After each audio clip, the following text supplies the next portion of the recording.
one of my students is just this very semester said, competition in my experience was a great thing. And sometimes you have those certain students of a certain ilk or personality that's going to be the thing that pushes them over the hump, so to speak, of their development as a musician. Harnessed in the right way, I think it can be incredibly useful and a positive. But yes, again, if the students feel bad about themselves because of an unfortunate result that's out of your hands, I think that's a really dangerous place to be. Where, I often would tell my students, if things didn't end up how we had planned competitively or hoped for competitively, just chin up, everyone. We did our best, and we can be proud of that.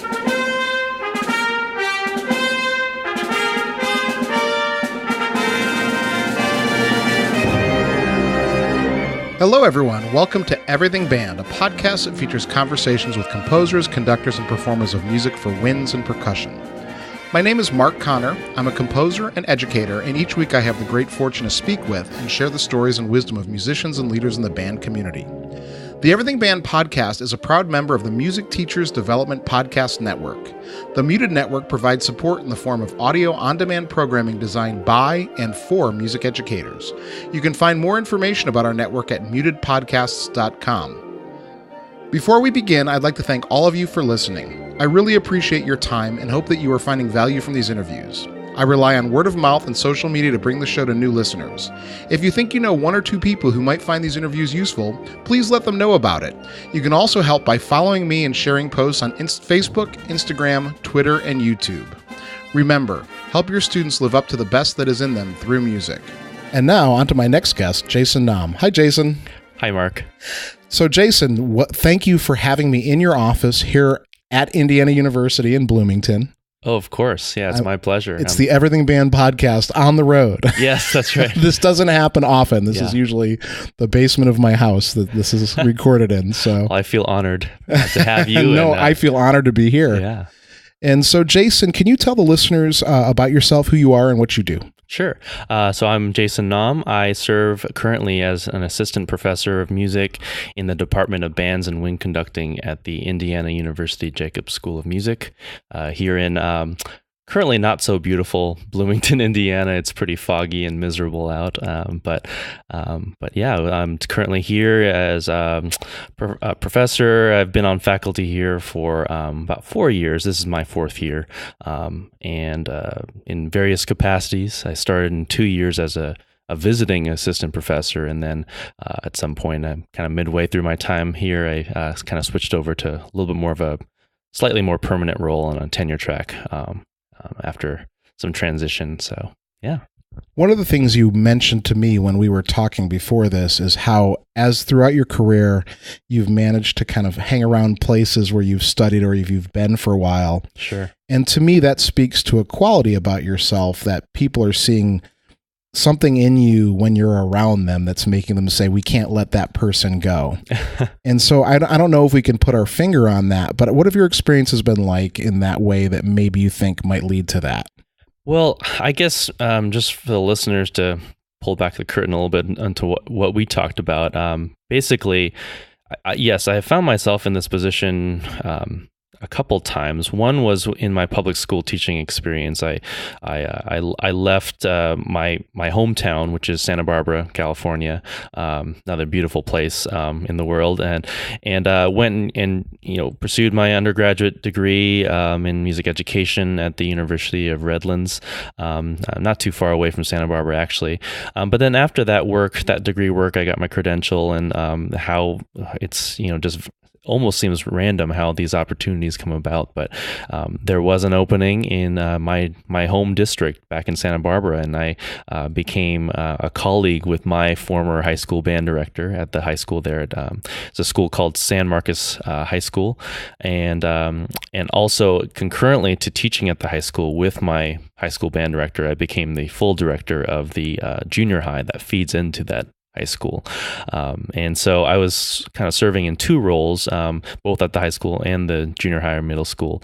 And, you're right. I don't think I can put a finger on exactly what quality has led to this, but I suppose it's just sort of during my time, both as a high school student, being around my high school band director, I try to do the best I could and be as mature as I could, and really try my hardest to be sort of, I guess, indispensable in a way, or just really put in the maximum amount of effort possible. The other case in which this happened was sort of how I ended up here at IU. I pursued my doctorate here in wind conducting. I started that in 2012, and after about 3 years here, I as I mentioned before, I almost think now in retrospect, you can kind of view the 3 years during my doctoral studies as an extended job interview with just how things ended up. But I suppose it's sort of the same way. I just really try to focus on the work and try to really do the best job I could, conduct well, be an absolute sponge, but at the same time try to carry myself in a professional enough manner, at various points throughout my career, beyond my years, perhaps, and try to be mature and have something to add to the conversation, but at the same time, realize my role. And I think, as the great William D. Ravelli said, to keep your ears open and your mouth shut, so to speak, in those times. And so when the opportunity does arise, those that are, the powers that be will kind of view you as that professional, rather than the student that kind of, potentially made some clumsy steps along the way, but that's only natural. But I suppose I was just very careful to kind of carefully craft the perception of who I was and what I was bringing to the table. Yeah, I think it's a really interesting conversation, and it's one that's popped up in several of my interviews. Charlie Mangini, in particular, this was really part of what he talked about, is how all of his teaching sort of was like one relationship to the next. Oh, absolutely. And who he knew and how he just sort of, and he puts it in a very sort of disarming, like, he almost stumbled into things. And we know that that's not the case, that Right. There's a great deal of talent and hard work behind that. But I think this is important. I think what you're saying is that you carried yourself in a way, now, excuse me for putting words in your mouth, but carried yourself in a way that sort of proved to people or showed people what you were.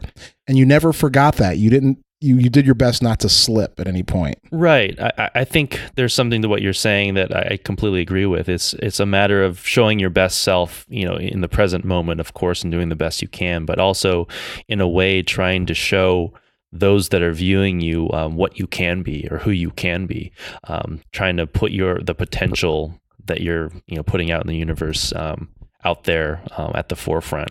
And that's a very nuanced thing. That's a hard thing to, there's no pill you can sell to take, or, thing you can, no magic dust you can sprinkle over yourself to make that happen. But I think you're right. It's just a matter of being careful along the way and just really making sure that you're putting your best foot forward. Yeah, I think, and we also, the other thing we talked about is we talked about some people in our profession and how kind and how generous they are. And I think that's something that I see in all successful people, all successful college directors that I've interviewed, is they have a way of lifting up people around them and sort of always striving to do that. And I think that's a really underrated part of what we do. Sure. Yeah.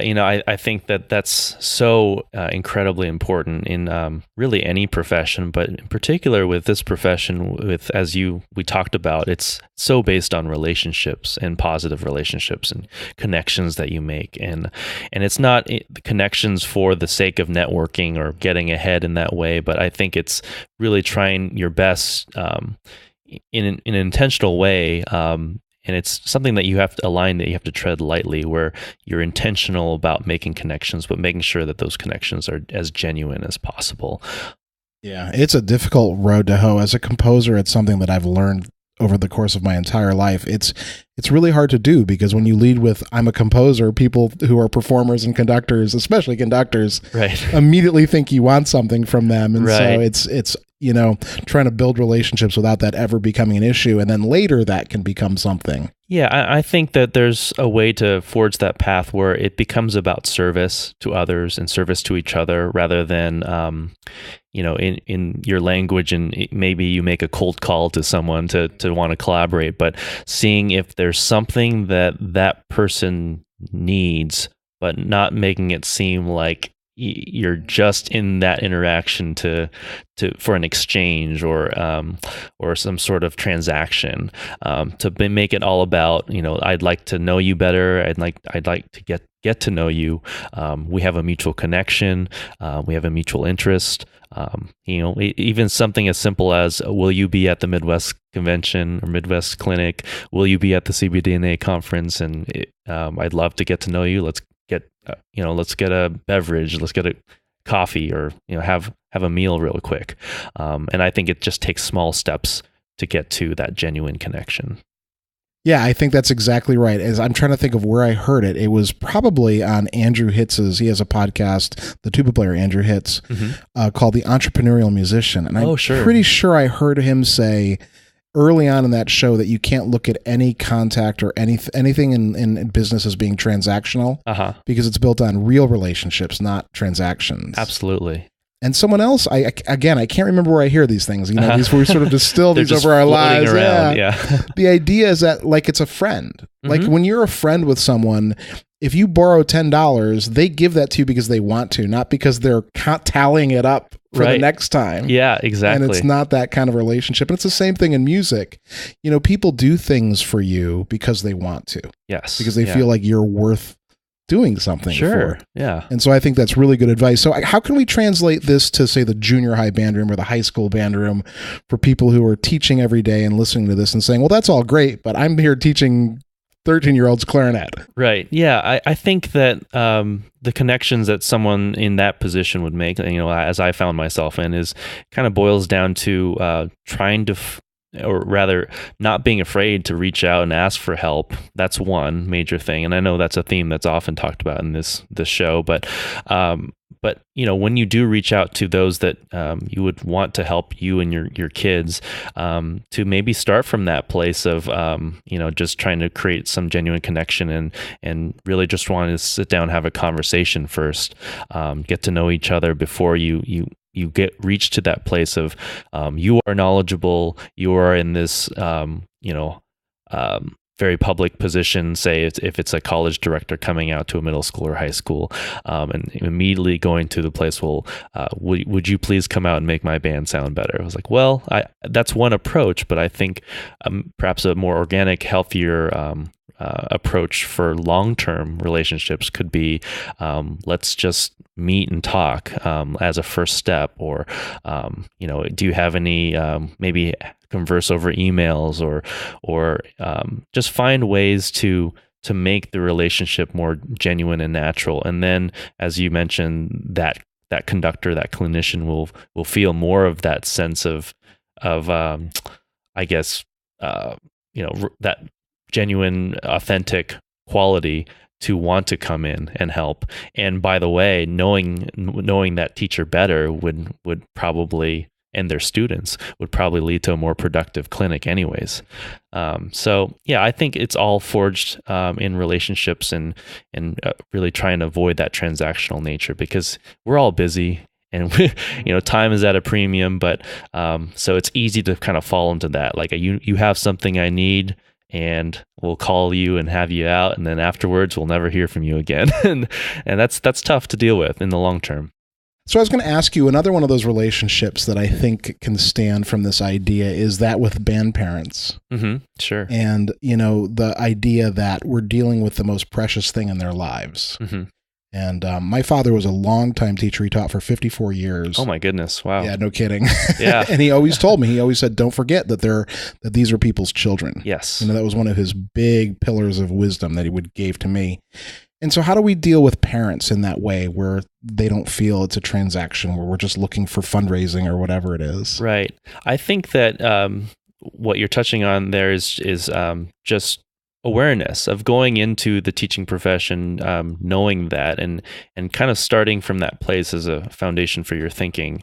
I think that I tell my students in one of the classes I teach here, I teach, in addition to undergraduate conducting, I teach a course called Administration of School Bands and Orchestras, which is sort of like it fulfills a certain instrumental methods type a course that the music ed majors take before they go out and student teach, but it's less focused on pedagogy, but more on administration, as the title would suggest, and kind of the nuts and bolts of logistics and communicating with parents and dealing with, uncomfortable situations and budgets and all those sorts of things, which honestly can encompass, upwards to 85 to 90% of the job at some times. But in any case, in that class, we talk a lot about, just the fact that to keep things in perspective, basically, as a music teacher, there's so many working pieces that go into being an effective music educator and music administrator in one of these large programs that it can seem more like running a company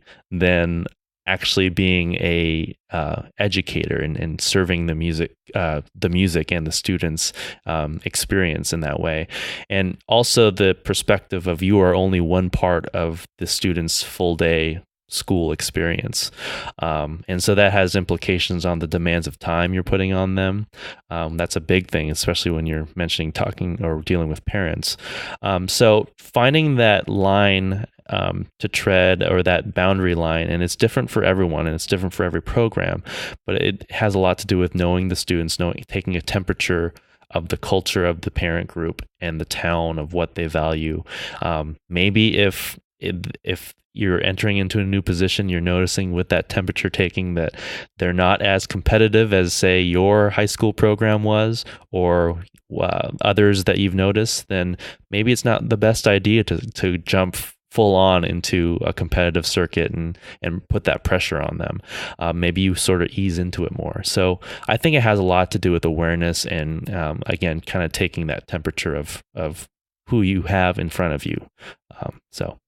Yeah, that brings up the other question about that this popped up on the show over the course of the episodes, and I kind of run in streaks with certain topics. Sure, yeah. The one about taking over a new program, mm-hmm. and how much change can a program stand right before open rebellion occurs. Yeah, absolutely. And that's another thing we talk about in this class. This adage, and it's nothing new, and I'm probably lifting this from a lot of other people, but this adage of trying to change through evolution and not revolution, basically. Not trying to change everything in 1 year.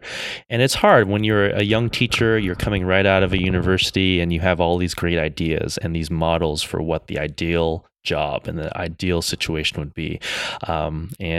You've got full funding, you've got full support from your admin, you've got the facilities you need, the band room has this and that. But that's very rare that all lines up.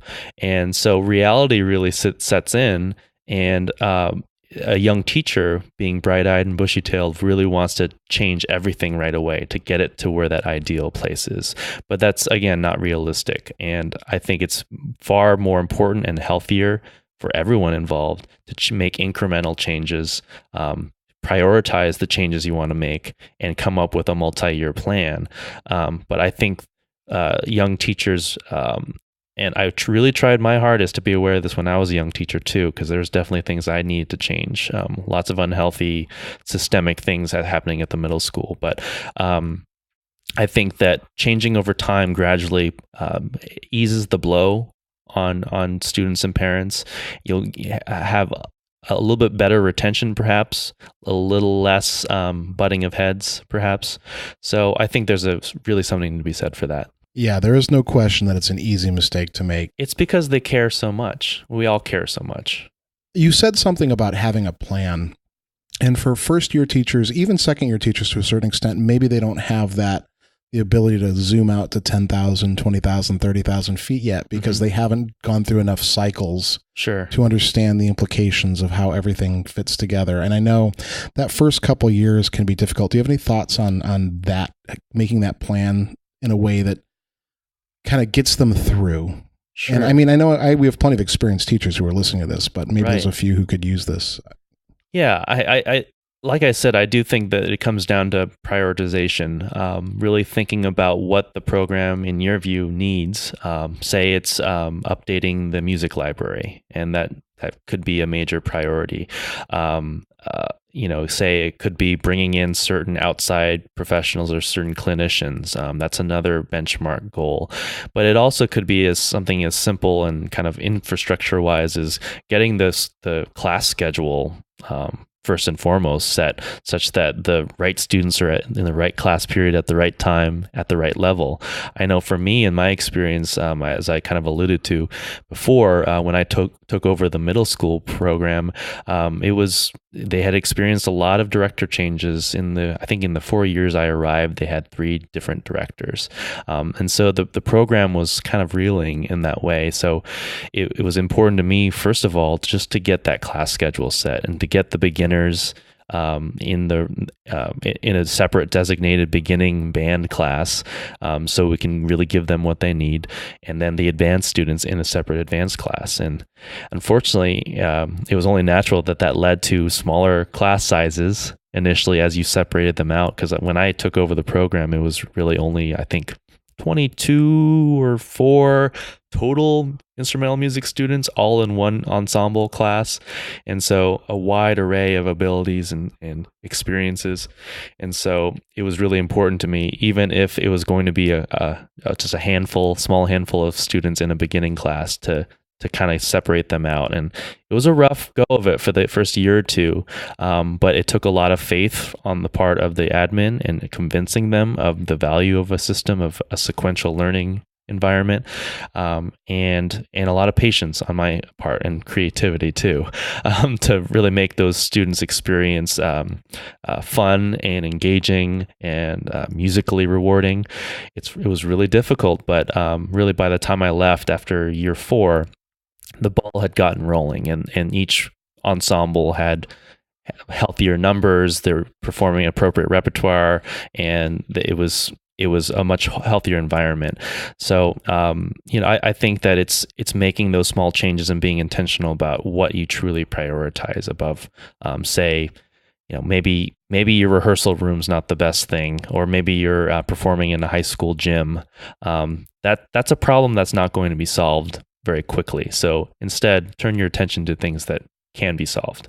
Yeah, that's really good advice, because you can burn yourself up, eat yourself up thinking about these big problems that you can't fix. Right. Address what you can fix. Exactly. Yeah, it's thinking the most objective, productive way and start from there. And then it's really easy to grumble about big picture things, but I think just realizing, in my office here, I have a Emily Dickinson poem that's up. It's called "In This Short Life That Only Lasts an Hour," and it says, "In this short life that only lasts an hour, how little is within our power."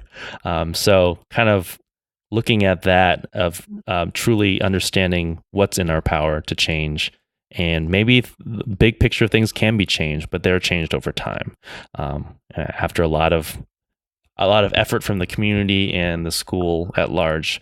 But you can do small things every day. One thing you said that really is interesting to me, and you seem, now correct me if I'm wrong, we've only spent a little bit of time together. Sure, yeah. You seem like you have a really good idea of how you want things to go. Like when you were a teacher, you kind of understood your program, and you mentioned benchmarks. Mm-hmm. Do you have a sense of what the benchmarks are? As if we're a teacher, what should we be looking to achieve in, say, a small, middle, large program? Do you have a sense of what those are?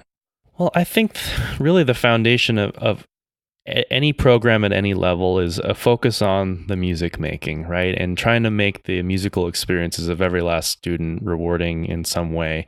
And I'm not even saying, a goal of a music program should be to allow or encourage or in some cases strongly suggest matriculation to the next level, like the middle school. Every last middle school music student has to go to the high school. While that is ideal in a lot of ways to just maintain numbers as they continue on, or rather a priority of trying to make sure every last secondary music school student becomes a music major. No. Yeah, that's not the case. That's just not reality. And I think that, just as you would prioritize changes that you would make, there's a certain prioritization or understanding of or awareness of where the students are coming from, and I think that really guides your thinking and how you plan and you create your program. Maybe for the student that's just there for fun or a social outlet, and that's the more significant, in terms of percentages. That's like 65 to 70% of why they're there, and then like 30% is for the music, or and hopefully that shifts, or you can kind of massage that a little bit, because you're a music educator. You're trying to show them art, and you're trying to show them this great thing that we are all involved in. But I think that it always comes back to awareness of who you're teaching, what their priorities are, and trying to work with that as a launching off point.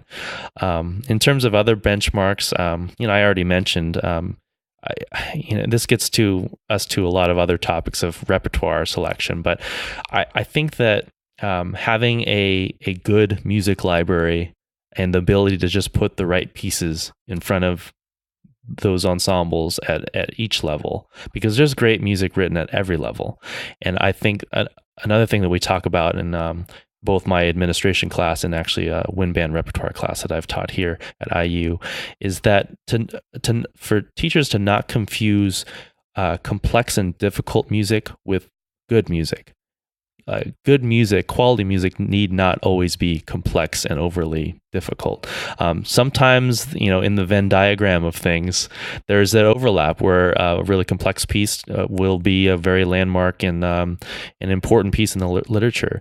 But there's just as many outstanding pieces that stand the test of time, that have stood the test of time in the band repertoire, that are at the grade 1 through 3s.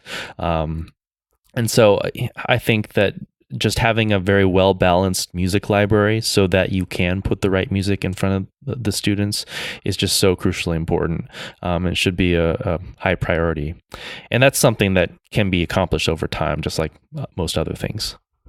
Yeah, the whole issue of literature selection is one that, as a composer and as a band director and as someone who's taught at a variety of levels and writes music, I get frustrated when I hear sort of the comments about, all music for education is bad, or sure. And it's popular to sort of throw stones at publishing companies. Yes, yeah. I understand the frustration because I am a teacher. I know that I don't have the budget to buy the music I want, and I understand that frustration. But by the same token, these are the people who are my colleagues and my friends, and there's no one that I know who writes music for kids that is trying to write bad music. Right. Yeah, absolutely. And that you're right. There is that criticism, that that moniker of quote unquote educational music, and that being a sort of pejorative, which is unfair. Of course, the other side of it is that the publishing companies, they are in a business, and they're trying to market in a lot of ways and increase sales. And so sometimes that can lead to a certain homogenous approach, but I think that's not necessarily always the norm. I mean, there's always multiple sides of looking at everything. So. It's also kind of one of those wheat versus chaff kinds of things, because I'm just going to pull out everyone's music history class here for a moment. Antonio Sure. Vivaldi wrote, I don't know how many, 700 pieces that were all educational. Uh-huh. We don't listen to all 700 of them. Right. We listen to 20, right, 30. Yeah.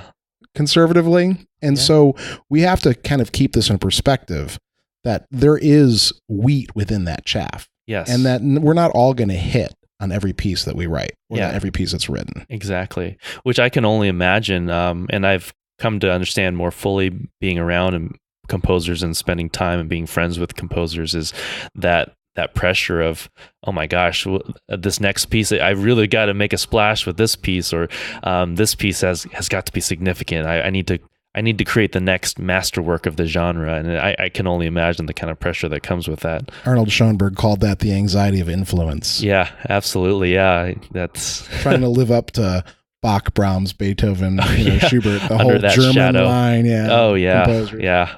Which is so, it's such an unhealthy place to create from. Yes, it is. Yeah, oh, gosh. Yeah. And that's, maybe that's where my frustration with this conversation comes, is right. that, I get it. I'm a band director too. I understand that this happens and that people think this way, but by the same token, we all have to kind of realize we're in this generally for the kids. Yes. And we're in this because we love band and we love band music and we love the traditions around it. And it's with the best intentions, as we've already said in this episode. Definitely. Yes. So we went way off on tangents, and I never did any of the introductory stuff. My listeners don't even know how you got into music or what your instrument is, Jason. Oh, so okay. let's go back to the beginning. Okay, no problem. Before we go to the end here. Oh, sure. Well, my primary instrument is trumpet, actually, and I believe you're a trumpet player too, correct? Yes, yeah. So I started in school band, like many of us, in the 5th grade. Like I said, I'm from Santa Barbara, and the school music systems in Santa Barbara is pretty well known as being, in the area at least, very strong. Strong high schools. At the time when I was coming up, very strong middle school and junior highs. And so I started in 5th grade, and I think in hearing other people's experience, there's always a mixture, but I always hear many people saying, "Oh, I just wasn't sure about it," and until I got to junior year in high school, or in some cases even as late as college. For me, it was really the opposite. I knew him pretty immediately. I just caught the bug of just the excitement, the fun of playing an instrument, being with my friends. And I knew from a very early point that I wanted to continue doing this in whatever capacity. I even knew, as early as 5th or 6th grade, that I wanted to be a teacher. It was, when I was a kid, I was never about like, oh, I wanted to be a fireman, or, these kind of stereotypical things. Like I wanted to be like one of my teachers. And then it kind of coalesced with music teaching very soon after. But then I went through a junior high, also very strong music program, particularly strong in the jazz bands. And that was the start of like my long time experience with playing in the trumpet section of many different big bands and all of that, but also a very strong concert band program. And I largely got started in music just because the influence of my older brother. He was a part of the school bands, and he played a number of different instruments, and he had lots of friends in band, and I sort of wanted to tap into that as well. And of course, I just kept on going with it, but he's kind of stopped playing instruments and had his focus elsewhere. The high school, again, the high school in which I would later come in and back and teach, San Marcos High School, also very strong program. We were very much tapped into what is the sort of competitive marching band scene in Southern California, the SCS BOA circuit, and to this day they're still pretty competitive in that circuit. And lots of marching band, lots of like competitive winter percussion, but also in the spring semester, the concert bands were quite strong, often going to adjudicated festivals and superior ratings and all that business. So a really good foundation for me in those early school years, and it just kept on going and going. I went to the University of Redlands for my undergraduate degree in music education, and my very influential teacher there was Dr. Eddie Smith. Who we sort of have a somewhat connection, just tenuous connection. Yeah, at least with the FSU thing. But he was a student of Dr. Jim Croft, and so definitely felt the presence of that influence as I've come to understand over the years. And then from there, after that, I taught in the public schools back home in Santa Barbara for a number of years, about 4 years actually, teaching middle school, high school, and actually a couple of years of elementary school, all at the same time. It was sort of like a Music Man approach, I suppose, where I was just wearing a lot of different hats. Very crazy time, but I'm very glad for it now. Were you teaching general music or band to elementary kids? Band. Yeah. So what age level were you starting them in? It was grade 5 and 6 primarily. There was always a very small sprinkling of 4th graders in there. One year I even had a 3rd grade clarinetist.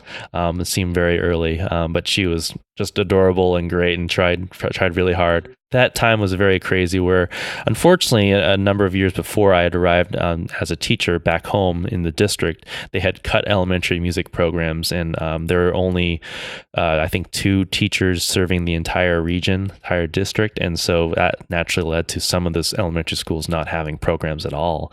And that also led to me seeing the writing on the wall. And if I didn't jump in there and volunteer my time and keep the elementary bands going, I wasn't going to see any students the next year at the junior high.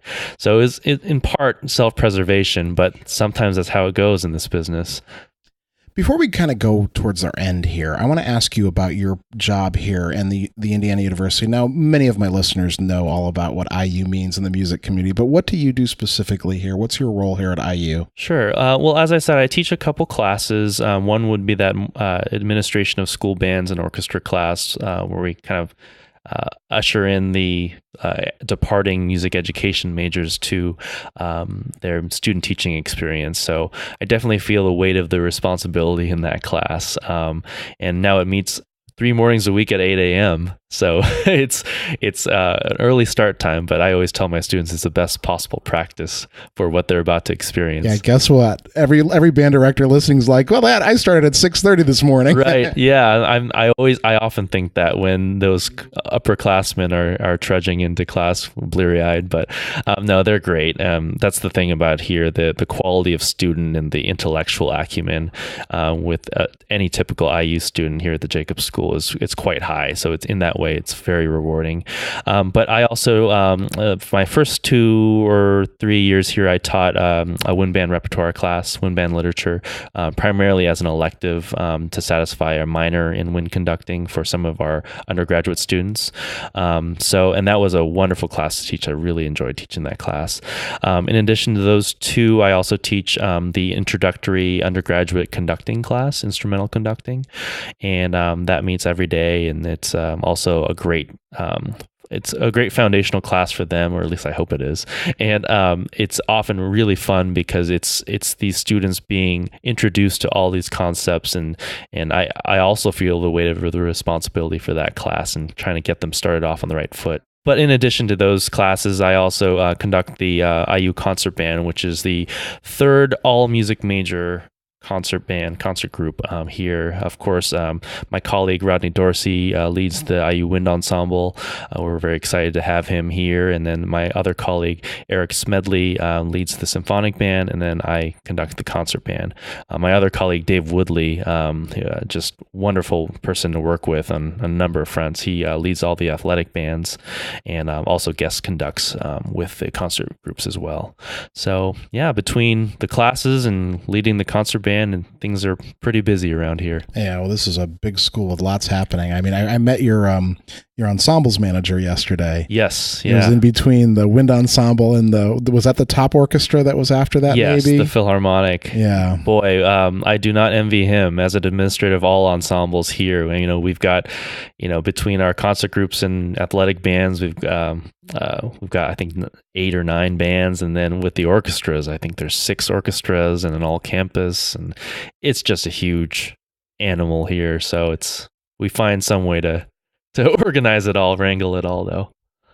So Jason, here at the Jacobs School, and you just said it's such a big animal. One of the things that comes with that is there's lots of opportunity to collaborate with composers, both on the faculty and the students, and also from outside. And so, what are your feelings about commissions and collaborations with composers?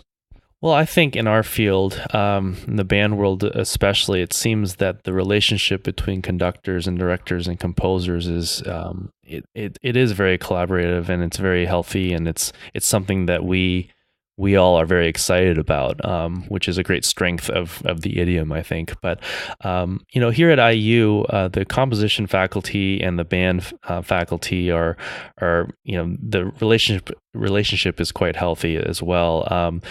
Just recently, myself and my colleague Eric Smedley, who leads the symphonic band, his ensemble and my ensemble have been in recent connection with our composition department, where we've actually made a commitment to premiere new student compositions every semester, or each given fall, actually, as a part of a program and a collaboration between the 2 departments.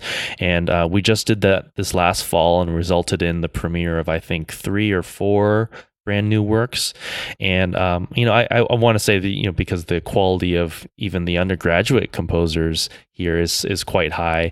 The resulting pieces were so interesting, and a couple of them I could really see taking a stronger hold and getting a lot of wider exposure even outside of our institutional walls. So that's really neat, and it shows, I think, to the students that our departments are not as siloed as they can be, and we're really trying to work against that here.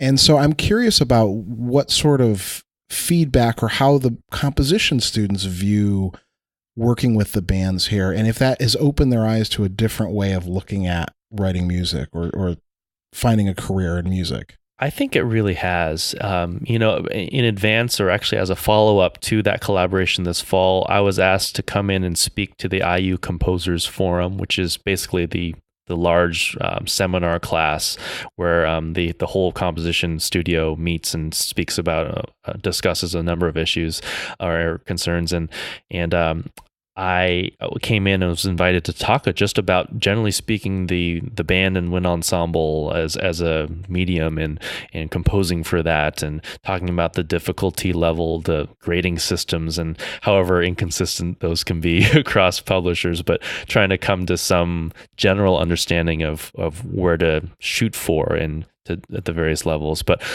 it also kind of ended up me being updating them, or just letting them know of the history of the wind band and just where we've come from. And it's not just it's not an entirely new invention. It goes back generations and centuries, back to the wind serenades of Mozart and harmony music, and the modern conception, of course, of the wind ensemble is a little newer, but we've been around a while, and just trying to fill in the blanks a little bit for them. And also just exposing them, or just mentioning a number of pieces that they should be listening to, that have great depth, and there's showing the great quality and the palette of colors, the possibilities, compositionally speaking, that the wind ensemble can offer. And so I was really glad to be invited in that capacity. And it seems like a recurring theme around here, but in my role, but I just really felt that weight of responsibility in that setting. That I think that it's important for us to kind of give those that are composers a wider view of what this medium is capable of. That I think that'll only get good for us in the future. So I want to talk about the questions I ask all of my guests. And the first one I ask, as you know, as a listener, is where do you draw the line between healthy and unhealthy competition in music? I think for me, my answer won't greatly differ from any of my colleagues or even past folks you've had on this show. But basically, I believe that competition can be a great motivator. It can be healthy. I think it can be a wonderful tool, but I think that it does need to be focused as a tool, as a resource perhaps, but not the end in and of itself. I also think that competition becomes unhealthy when the focus becomes kind of outward, about thinking more about those opponents that you are besting. We need to beat those people, and it's easy to kind of slip into that mindset, especially for young people. And it's really the job of the directors, the teachers, the leaders, guiding those students to come into those competitive situations with the right mindset, with the healthiest mindset. And it's not even relegated to just students. Sometimes directors can fall into those pitfalls as well. Especially young directors, yeah. Yes, yeah. So I think when it becomes outwardly focused and more about, kind of dominating the competition, and I also think that when value of the ensemble and the students in the ensembles become sort of too directly tied to the competitive result, that's where I would draw the line. All right. And so this is a question that a lot of people struggle with, and it's the one about work-life balance. And so how have you found work-life balance in your career? Yeah, I think I'll be just like a lot of people. I'm still working on it. It's very difficult, especially this particular season in my life personally, my wife and I we're parenting now 11-month-old baby at home, and we're balancing that and the sleepless nights and all of it, and by the way, coming into work at a place like here where it's there's a lot of pressure to excel and do well and be really prepared, and I definitely feel that sense each and every day, but it's a great pressure, but balancing the work life and the home life has been a challenge, but I think it's a matter of, like a lot of people have said, making it a priority to carve out time for family. Maybe it's a certain period of hours on the weekend. For me, it's usually on Saturday. Saturday mornings and afternoons are pretty sacredly devoted to family. I'm not going to open up the bag or pull out the scores or look at emails. I could do that later, or it's just trying to prioritize and maybe waiting until the baby goes to sleep. And even if it leads to some late nights, choosing to put in the work there rather than not being present when you should be present with your family.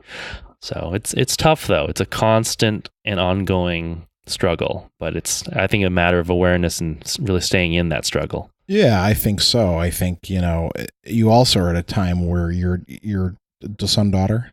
Son. Where your son is at an age, it's very demanding. And you're going to find that as your children grow, that it's going to get easier in some ways and harder in others. Absolutely. And here I'm giving advice on my own podcast that you're supposed to be giving. Hey, I'll take it. But, that's exactly right, is making sure that you have that time. Because, boy, I tell you, your kids grow up and then they're grown. My kids aren't grown yet. They're 7 and 8. But, boy, I miss them being 11 months old. Right. But then I don't miss them being 11 months old, if you know what I mean. Yes. Yeah, I can see that. Yeah.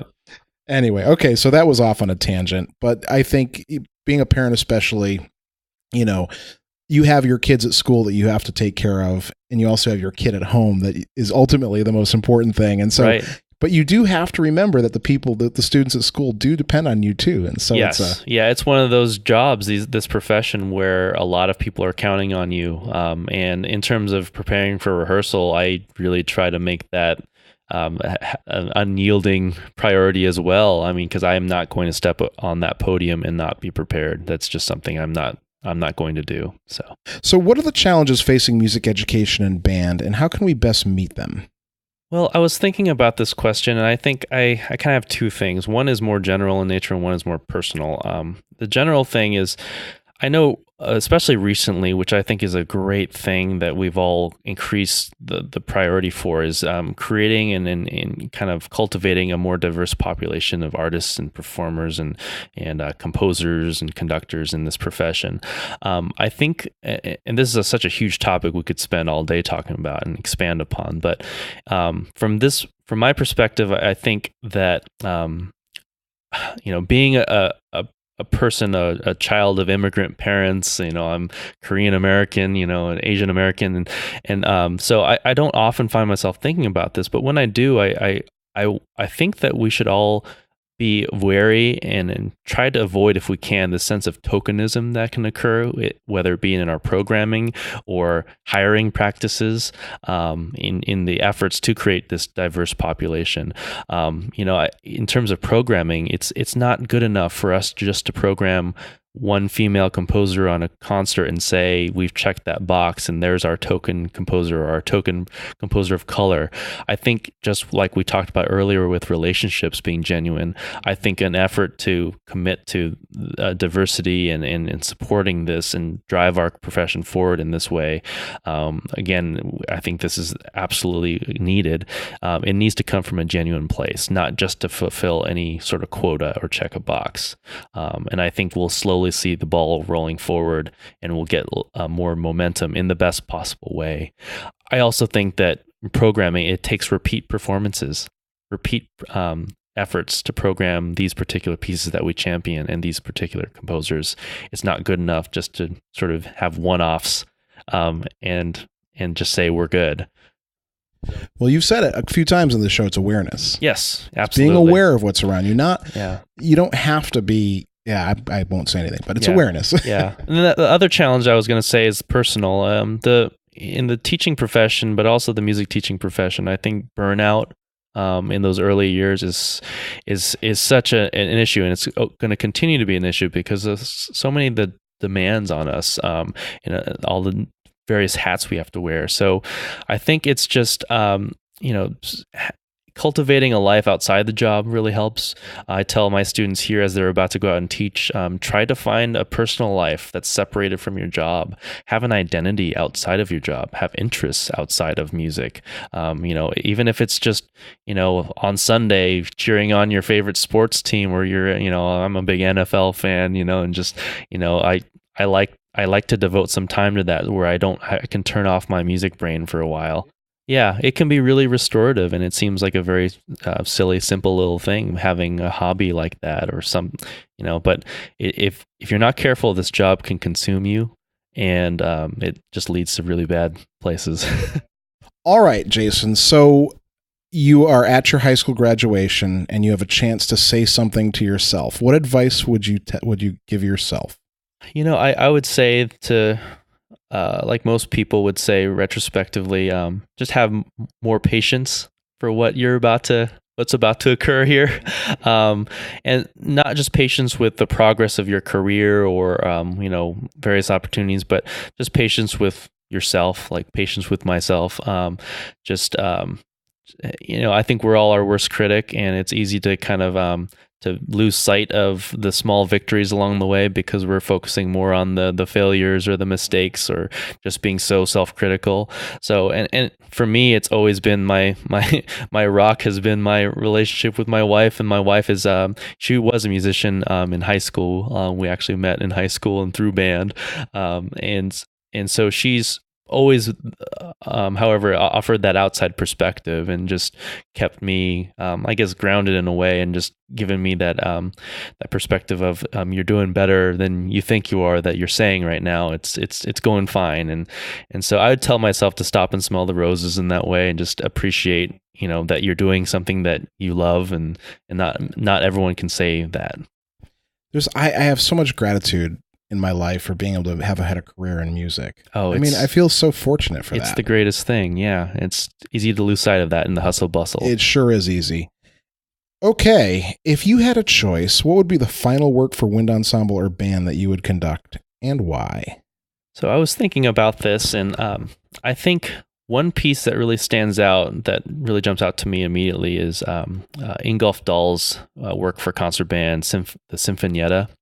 And that's because of a couple things. For one, in my time as an undergraduate music student, and actually as a master's music student, when I went back from a master's in conducting at the University of Redlands, my director there, who's such an influence on me, Dr. Eddie Smith, he had a kind of a light rotation of certain masterworks every few years, with the idea being that as an entering freshman, you might, get initial exposure, and then as an exiting senior, you can kind of put that into perspective. And this was one of those pieces. And so I experienced this multiple times as a performer, and I've actually never conducted it yet. But I really find the Sinfonietta remarkable in its structure. It's kind of like overt, obvious architecture, because that's such a big part of that piece, but also like the variety of styles, and most of all, it's remarkable in its transparency, just the variety of textures. And there's moments in that piece where only a few voices are playing, and the textural qualities of that piece are just so amazing. And so in a time in which many other pieces are surrounding it were very kind of like block scored and very thick in texture, this, I believe, is a landmark piece in terms of suggesting what was also possible in the concert band. So the Sinfonietta is my choice. All right. Is there anything coming up that you would like to share or promote? I know for us in our department this week, we've got a couple of exciting performances coming up here in the month of February. This week, of course, my colleague Rodney Dorsey is performing with Damondre Thurman here at IU, and we're in the beginning of February. But my ensemble, the IU Concert Band, we're performing along with my colleague Eric Smedley and the IU Symphonic Band next week, February 12th. But I guess looking further out, early April 6th, my ensemble, the concert band, will have a kind of standalone concert, actually, a more rare standalone for a third concert band at 4 p.m. and here on campus at IU and on April 6th. But even further out this summer, I have the great fortune of being invited to be one of the conductors for our IU Summer Music Clinic for high school students. It's actually in its 74th year. I believe it's one of the longer running summer music camps in the country. But it's always a great week of music making, great opportunity to reconnect with past IU grads. And I'm actually leading the second camp band, which is called the Crimson Band. And so this is my third year upcoming doing this, and it's always such a great time and allows me to kind of flex my rehearsing musical muscles with a different age group. So it's high school students, so it's always fun. Sure. How can people get in touch with you? My school email here is probably the best method. It's just largely my initials. It's just JHNAM, so that's JHNAM at indiana.edu. And that's probably, I do a pretty good job of answering emails, so that's probably the best way. And if that name is too hard to remember, you can just Google our band department and we're all there. You'll find Indiana if you Google it. Yes. All right. Jason, thank you so much for hosting me here in your office and being willing to be on the interview. And it was really great to talk to you. Oh, absolutely. Likewise. It was honored to be asked, and it was great to have you here live. Oh, well, thanks. Thanks.